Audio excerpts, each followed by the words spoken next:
This is about winning. And this is not about winning a year. This is about winning moment by moment. This is about winning every day. This is about winning a few days in a row, 5, 6, 7 days in a row, and then winning the week. And then it's about winning a few weeks in a row and winning your month. And then it's about winning a few months in a row and you'll win the year. Aren't you fucking sick of not hitting your fucking goals? Aren't you sick of being the same that you are every fucking year? If you look for a reason, you will always find one. If you look for an excuse, you will always have one. If you tell yourself you're going to do something, you need to fucking do it.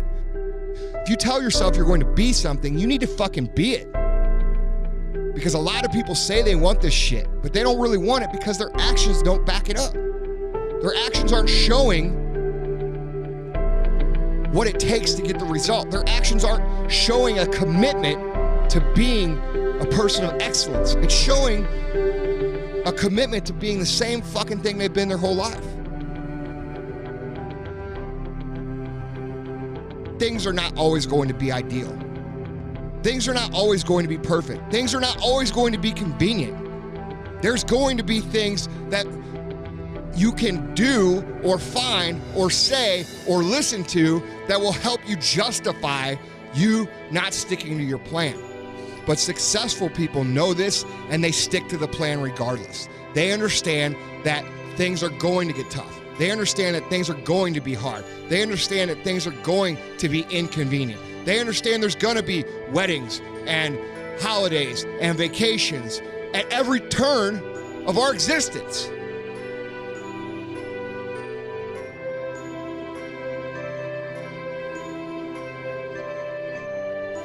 You don't believe in yourself because you've lied to yourself for years and years and years. You've told yourself this was the time. This was what I was going to do. I'm gonna do it this time, and I'm serious. I'm serious this time, seriously. You've told yourself that over and over and over again. And what happens when you don't follow through? What happens when you don't keep those promises? You lose trust in yourself. And when you lose trust in yourself, you lose belief in yourself. And when you lose belief in yourself, you feel powerless. You start thinking you don't have what it takes. You don't have the intestinal fortitude to stick to a diet or a fitness program or a business plan and be consistent because you've lied to yourself so many times that all that belief and all that trust that you should have in yourself, which is, by the way, is the most important thing that you need to have, is gone. And it has to be rebuilt. It has to be rebuilt by keeping promises to yourself.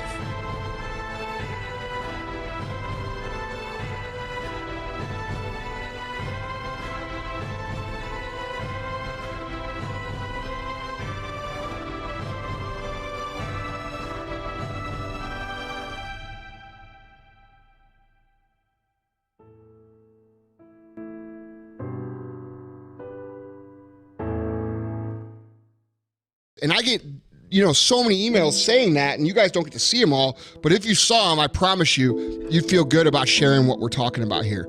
On the other hand, guys, I do get different kinds of emails, okay? And some of these DMs that I get aren't like that, all right? And they're more like this. I'm just gonna read you one that we got. It says, Andy, I just can't go on anymore. I'm working hard on my business and nothing is working out. In fact, it seems like in spite of my effort, everything is just falling apart. Like the business isn't struggling, it's dead. Or I get an email like this. These are two different emails. I've just started listening to your podcast and I realized that I'm everything you say a person shouldn't be. I'm lying in my bed right now. It's 2:00 in the morning. For the last 5 years, I've been making the wrong decision after wrong decision.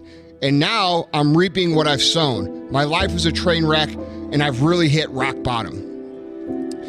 And I want to address that, okay, guys? If that's you and that's how you feel and that's how you're feeling about your life, you need to really listen to what I'm going to talk about today because I've been there. I've been there in business. I've been there in my life. Okay, and don't think for a minute that there wasn't a time when Chris and I looked around at our empty store and looked around at our bank account and said, fuck, man, this is never going to work.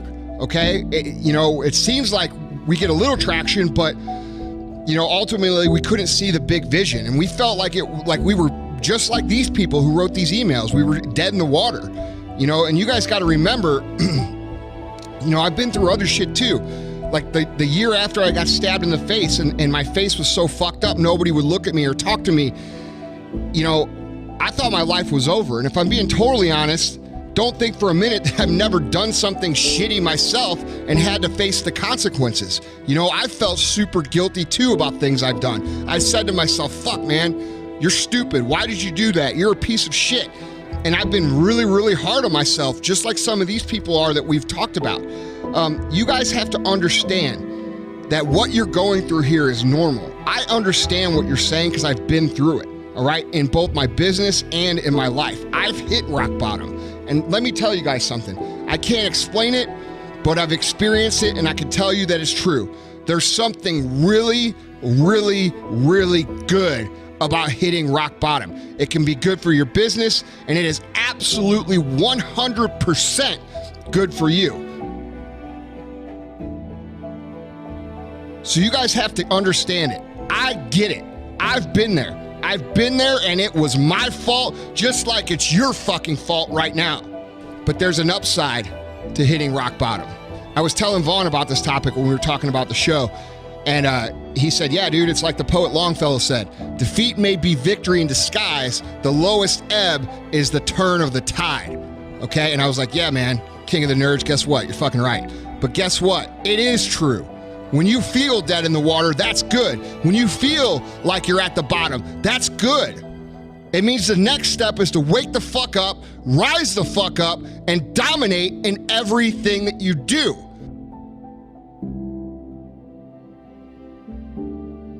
Some people never make it back, but most people fucking do. And the reason most people fucking win so big when they come back from rock bottom, the reason that when you watch TV, you hear these stories of people who made something, lost it all, went to the bottom, and then came back up even stronger is because the journey of getting to the place like some of these individuals emailed in and how they're feeling. That journey is what creates the tools, the mindset, the skill, the determination, the perseverance, okay, to win the long battle of success. I don't know one successful person that is self-made that has had an easy life. Think about that. Not one. Not one truly self-made successful person that I have met, and I've met a lot, has had an easy life. They all have a story. And it's not like they went out and made up these stories after they made money. They're telling you exactly what the truth of what happened to them. And through the process of their struggles, they learned all these skills that are going to make you be successful. So if you're one of these people who's thinking like my friends who wrote me in here and they're saying, I'm everything that you say people shouldn't be. First of all, you need to be looking for the approval of yourself, not for the approval of me. My job is to help you, okay? But I understand where you're coming from and I understand what that feels like. So if you're one of these people, don't go too hard on yourself. Hang in there. Shit is going to get better, but you do absolutely have to make it better yourself.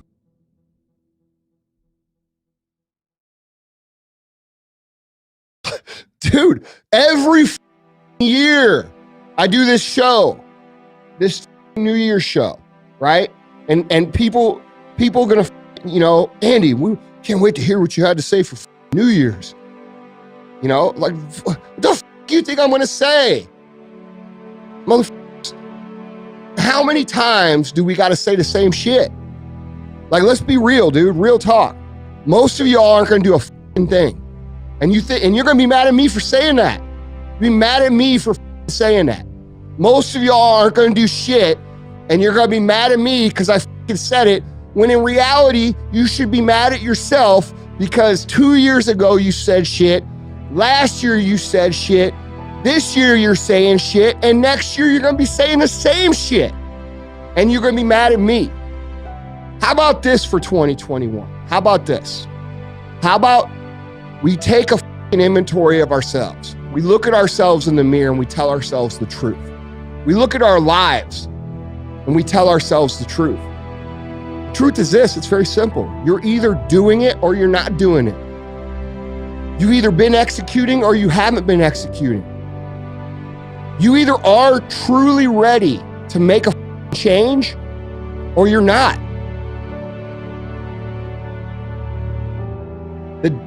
The idea that we're not talented enough, right? Like, oh, dude, do you really think you're good enough for that? Like, dude, when I was starting in business, I looked at all these other business guys and I constantly doubted myself. I constantly told myself in my head that I wasn't good enough or that I wasn't equipped enough. And dude, I wasn't equipped, right? I wasn't good enough at the time. That was the truth. I had to get better. But a lot of people tell themselves these things and it stops them from getting anywhere, okay? Because most successful people that I know, they all understand that this isn't about talent, it's about choices, all right? Your individual small choices over the course of time are what compound into the overall result of success down the road, all right? And this is why it takes time. This is why, all these motherfuckers online telling you that you're gonna make $1 million in 12 weeks or in 2 weeks or whatever the new thing is this week they're saying, if you buy their course for $997, they're full of shit. It just takes time. You have to have these little things compound over and over and over, all right? So it's not about talent. Like if you wanna be a writer, you're gonna fucking suck at first, all right? But how do you get better at things? By doing them.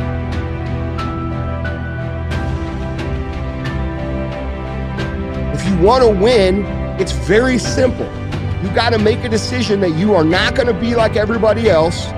You are not going to do what they do. You are not going to live how they live. You are not going to eat how they eat. You're not going to drink how they drink. You're not going to do the kind of work they do. And then you got to go do that. And you got to do it one day at a time. It's one day at a time, okay? You wake up, you do everything you can to make that day a win. That's it. That is the secret to this, dude. And then when you've won or lost that day, which by the way, you're gonna lose some days.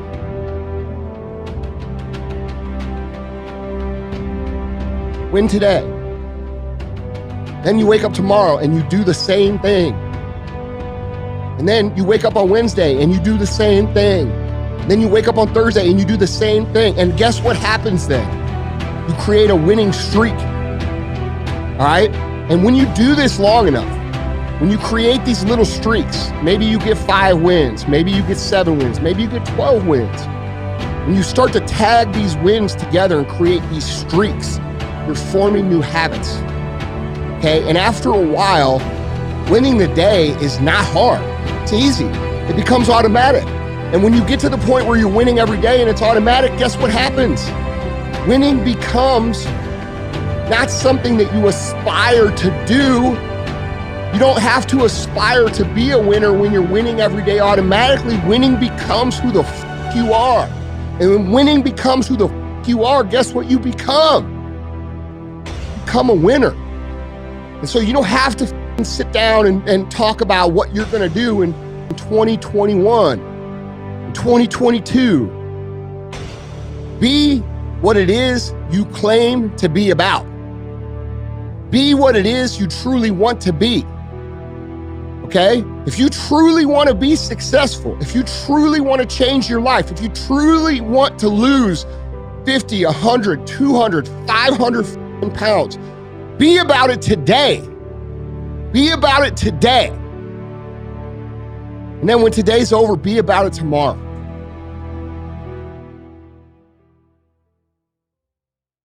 I think it's important to realize that most people, even though you're going to see on TV that, you see the Kardashians driving around in Rolls Royces and you see everybody on cribs and you see all these people making millions of dollars after a year or two. You have to realize that that's like the highlight reel, man. And that the reality of it is that it's going to take time, because of the way society views success and markets success and sensationalizes wealth and things like that. They make it seem as if, if you haven't gone from zero to, multimillionaire in 1 or 2 years, that you failed. And the reality of the situation is that time is always going to be a factor for a multitude of reasons. One, it takes time for people to get comfortable with what you're doing and accept you as a reputable brand. Two, you have a lot of lessons that need to be learned during that time frame. Those two things right there are going to be what you need to do, or what you need to realize to make sure that you're not only learning lessons to be successful, but that you're giving yourself a realistic time frame to reach your goals. It's not going to take 2 years. When you commit to something, plan on it being 10 years, plan on it being 12 years, and realize that that's the time where you're going to learn the lessons, where the next 10 or 12 years are going to be tremendously successful. Look at it as your education, as opposed to, I have to have the reward a year from now. So I think the first tip is to be realistic and be patient. The second tip that I would definitely want people to understand is that, you are in control of what happens. I can remember thinking when I was younger, we used to have pictures of cars and, watches and all these things, and we'd look at them, and I used to think to myself, man, I wonder if I'm ever going to be one of these people who gets these things. And I used to think of it in terms of of almost like winning a lottery, or like being hit with like some sort of magical success wand, which you'll hear me talk about a lot on Instagram and Facebook. It's not chance. Before you've achieved it, it seems like it's chance. And if you haven't achieved it, and the way people talk about it, they talk about it in terms of like luck and like fortunate and blessed and all these things. And that's the way that people that haven't achieved describe success. Whereas the people who have achieved look back and they realize, and this is what I'm trying to get the point across, is that you are in control of that process. It's not up to some magical chance, because a lot of people think of it like, if I do all this work, then what if it doesn't happen? No, if you do the work and you make a plan, it will fucking happen. There is no question. And looking back, from where I am now to where I was then, the attitude has progressed from, I used to think that same way, and now I see how it really was. So it's not a matter of chance. So realize that you are in control. And I would say the third thing is definitely follow your passion and not chase money.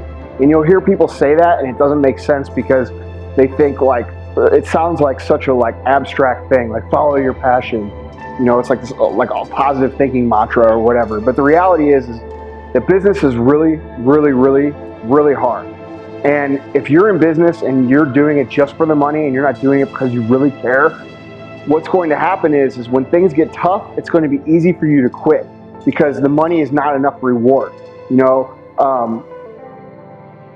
It has to come down to doing something that you're passionate about, something that you love, something that you want to get up and do every day, because that way, when you're not making money and the money's not there, you still do it anyway and you get better anyway. So it makes it easier for you to continue to get better and improve, which is what's required for you to ultimately reach the goal. So I really think that following a passion is a requirement of being successful, for the simple fact that it makes it almost impossible to quit.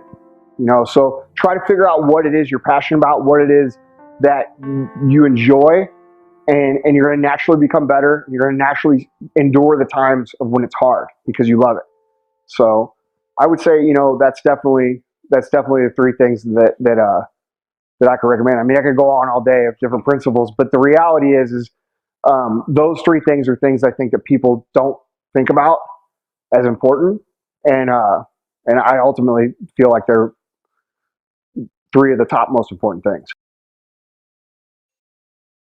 I want to get into something real quick that is brought to my attention daily, and that irritates me daily, from the younger generation. Okay, I get this question all the time. I get this question on email, I get it on Instagram, I get it on here on Periscope, and it's always the same reference. It goes like this: Andy, I want to be an entrepreneur. I want to start a business, but it's hard. My parents don't support me. I don't have any money. I don't have any investors. I don't have any support. I don't have a bank loan. I didn't win the lottery. On and on and on and on and on. And the thing is that when these people email me, I automatically assume, and I could be wrong, but I automatically go into the mode of like, dude, I'm not even going to answer your question because you don't have what it fucking takes to make it. Because here's the reality. Entrepreneurial mindset is a problem solver. If you listen to the podcast today, you know what I'm talking about. All right. Entrepreneurs are people who look at things and they say, I can do this. Not look at things and find the excuses as to why they can't. We live in the greatest fucking time in the history of Earth to be successful. Okay. And if you're a young man, a young woman between the ages of 16, 15, and 25, you are at the biggest advantage in the history of Earth. Okay? And I'm going to explain why in a second. We have fucking air travel. We have fucking internet. We are able to speak like this through technology instantly. Dude, people that were in business 20 years ago, if they wanted to do business, they had to get a fucking letter and they had to write it out and they had to send it to somebody. That letter had to take 2 days to get there. And then they had to blah, blah, blah and communicate back and forth. Or they had to call each other during business hours or at home, and they had to be like tied to the wall. Like, yeah, hey man, I'm sitting here in the office. Like, dude, now we're accessible 24 hours a day. We have social media. We have ways to contact hundreds among thousands of people at any given time. The opportunity to make connections has never been greater. All right, and we have young people who have this perspective of growing up in this technology, crying and bitching about why they can't do it. Are you fucking kidding me? Dude, when I started my store, there wasn't a social media. When we started with $7, I was living in the back of my fucking store on a mattress that had a piss stain on it from some animal or human. I wanted people to know about me. I couldn't just write a little post on fucking Facebook or make a video that had great content.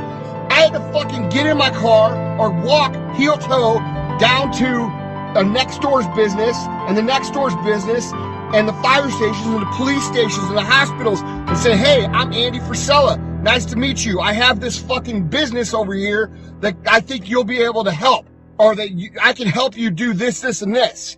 And I meet people one by one by one by one by one, which ironically is the same way that business is done today, just through different avenues. So when you're young and you're one of these people who's been brought up in social media and you look around in the internet and all this shit, you have no fucking clue how good you have it. You just don't. You have an ultimate fucking opportunity in front of you to make something happen for yourself. Okay? And the other thing you need to realize is that just because you don't have any money, that's a great thing for you. And because let me tell you why this is a good thing. When you don't have any money, you are forced to be creative. You are forced to come up with ideas. You are forced to do the fucking work. Just because you don't have a fucking $1 million or $100,000 or $10,000 doesn't mean you can start a business or can't start a business. It means that you have to get creative. And the best thing that you'll ever have as a business owner, a young business entrepreneur, is lack of funds, because it forces you to get fucking creative, which forces you to think. All right. And when you think, it's just like working your muscles. When you think hard enough and you think long enough and you don't have the money just to write a check for something, you are in a position now where you're having to think harder than your competition, which means ultimately you're going to be more creative, come up with more ideas, because you can't spend your way out of situations. Get it? Lack of resources is your ultimate advantage. And if you don't understand what I just said, go back and rewatch what I just said until you understand it. All right? Lack of resources is your ultimate fucking advantage. Don't fucking cry to me and bitch to me or write me a fucking email about how you don't have, rich parents, or you don't have a bank, or you don't have... I didn't have any of that shit either. So when you bitch to me about it, I look at you and I say, you don't have what it fucking takes. Because real entrepreneurs make it happen either way. You don't have the money, go out and cut grass. Go out and bartend. Go out and sell fucking snow cones. Do whatever the fuck you have to do to get it. Period. But the point is, guys, you guys have to understand that we live in ultimate opportunity land right now. There's more opportunity than there ever has been for everybody. And here's another thing you young people, 15 and 25, got to understand. Most of your peers who you're competing against have no social skills. They grew up on the internet. They grew up on video games. They don't know how to shake somebody's hand and say, hey, nice to meet you, and look them in the fucking eye and have interpersonal relationship skills. So whenever you could have those skills, if you could develop those skills amongst your own person, you're at a tremendous advantage. You have far less people in that generation that want to be truly successful than what I had or what other generations had. So like, dude, if you can fucking stand up and make yourself something, it's far easier to be successful right now for you than it ever has been. So don't write me a fucking email telling me how hard you have it, because I'm going to laugh at you. Period. You're being a pussy. I was watching the documentary about, I don't know, maybe a month ago on Michael Jordan, The Last Dance. And, of course, it's got Michael Jordan. It's got, Dennis Rodman. It's got all the guys that Jordan Pippen. It's got all the guys from that era, right?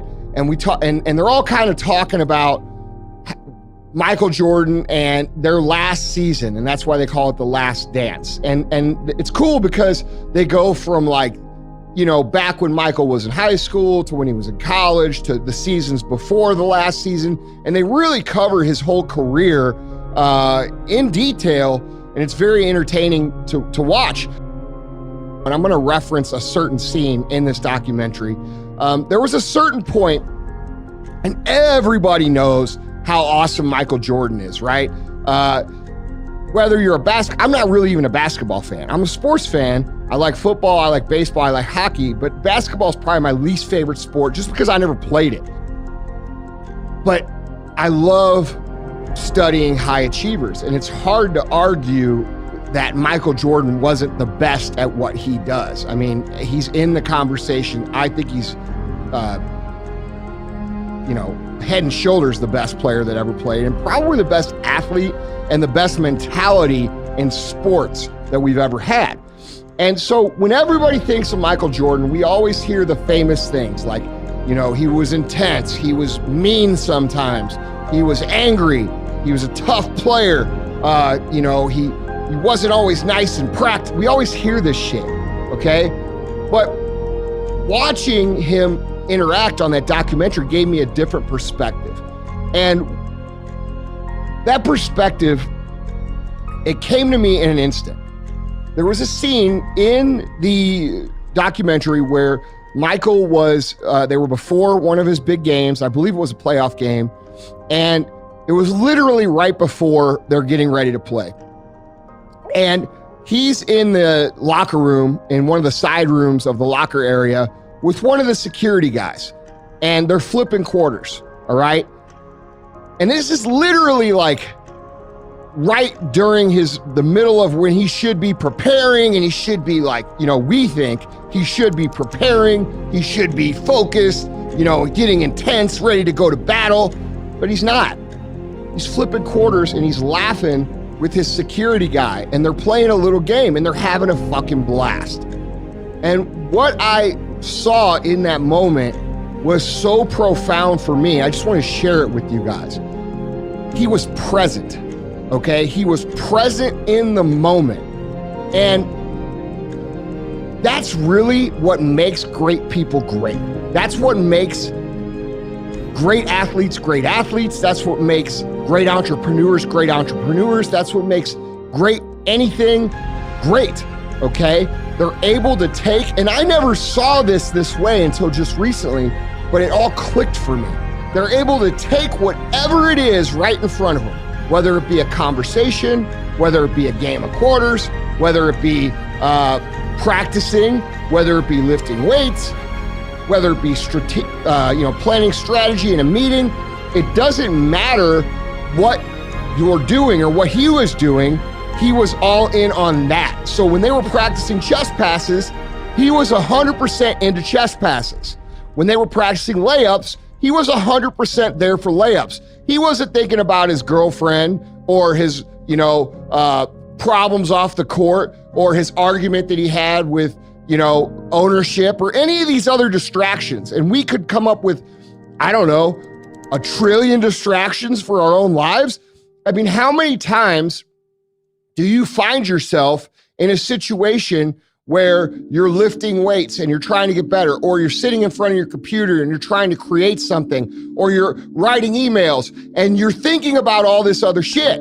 You're thinking about this argument you had an hour ago. You're thinking about this car accident you got in on the way to work that was a little fender bender, or you're thinking about all these little distractions.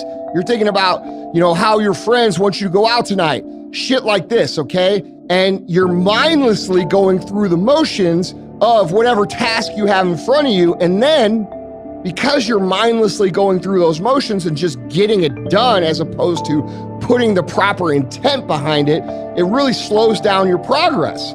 Because if you think about it, wouldn't you be a lot better if you were focused when you were doing the things you're supposed to be doing? Wouldn't you be a lot better to execute on emails or on, whatever content you're trying to create, or whatever meeting you're trying to have, or whatever product you're trying to create, or whatever conversation you're trying to have, if you weren't worried about a million different things? I know I would be more effective, and I know I have been. This is something that has helped me tremendously in the short time I've noticed it and become aware of it. And I want to give you guys the gift of this awareness, okay? Be aware when you're there to execute and you find yourself drifting off into other things, okay? That's not what great people do. What great people do is they pour their focus into what they're doing at the time and they address that. Then when something else happens and it's time to do this, they address this, okay? And then when something else happens and now it's time for that, they address that, all right? They go through their day completely designed to be present in whatever it is they're handling at the moment, which allows them to A, be more successful and effective with it, and B, be happy. This is the biggest thing about it. Be happy. You're able to execute better and be happier doing it. You're able to have fun doing it because you're not allowing yourself to be distracted by all the other shit. And guys, this is a skill, but it's not a skill that takes years to develop. It's a skill that takes weeks to develop if you just become present with it. So I wanted to share that with you. I wanted to share with you the idea that maybe you aren't as present as you should be. Maybe you're letting yourself get caught up in all these other things that life has. And guys, how many distractions are there right now? There's probably more distractions in society right now than there ever has been. That's arguable. So can we focus during that time and be present in the conversations we have, in the work that we do, in the fun that we have, so that we can actually be effective, draw more of the good juice out of life, and leave some of the stress and some of the anxiety and some of the pain on the table for someone else to take.